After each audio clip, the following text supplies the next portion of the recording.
Thank you very much for giving me this opportunity, Mr. Speaker, to address bunge la Jacaranda, bunge la wananchi Jacaranda.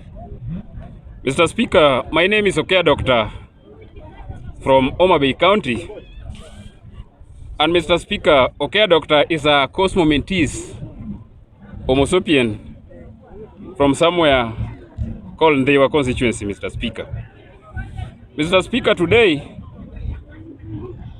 I'm really happy to stand before you here today on a very important day of our life. A day that we are coming together as people of Jacaranda to discuss things that are affecting our country and put the checks and balances on the government in place, the government of Mr. Sakayo, Mr. Speaker, sir. Mr. Speaker, Okay, Mr. Speaker, I thought my voice is, unasikia? Yes. Mr. Speaker, I'm saying I want to talk about this matter that is here.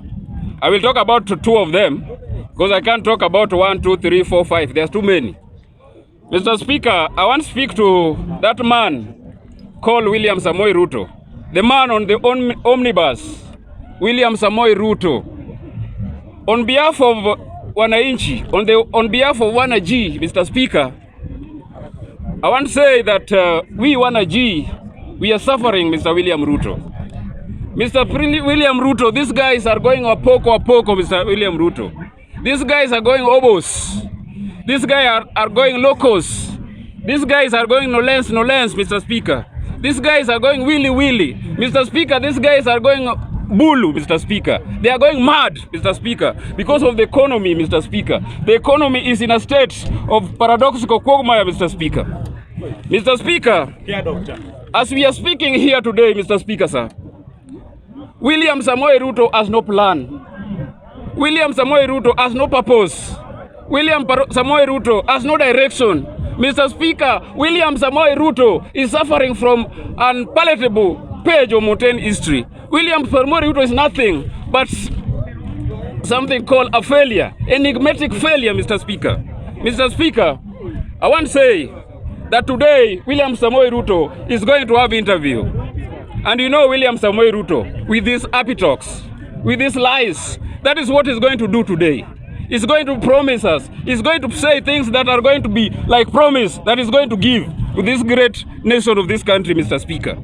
Mr. Speaker, the big problem that we have as a nation, the big problem that we have as Kenya nation is William Samoei Ruto. The second problem that we have, Mr. Speaker, sir, is our leaders.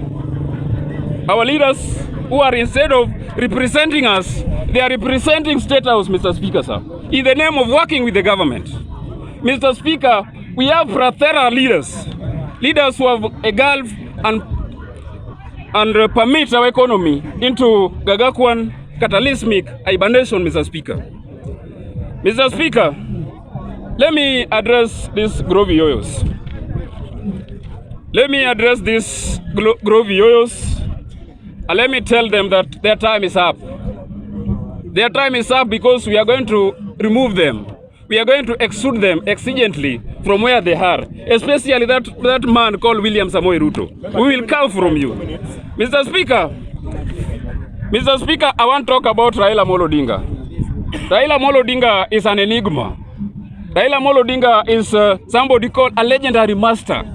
Raila Amolo Odinga, I want to say, Mr. Speaker, sir, myself as Okea Doctor, I can't oppose Raila Amolo Odinga. Because opposing Raila Amolo Odinga is like laana kwa Kiswahili.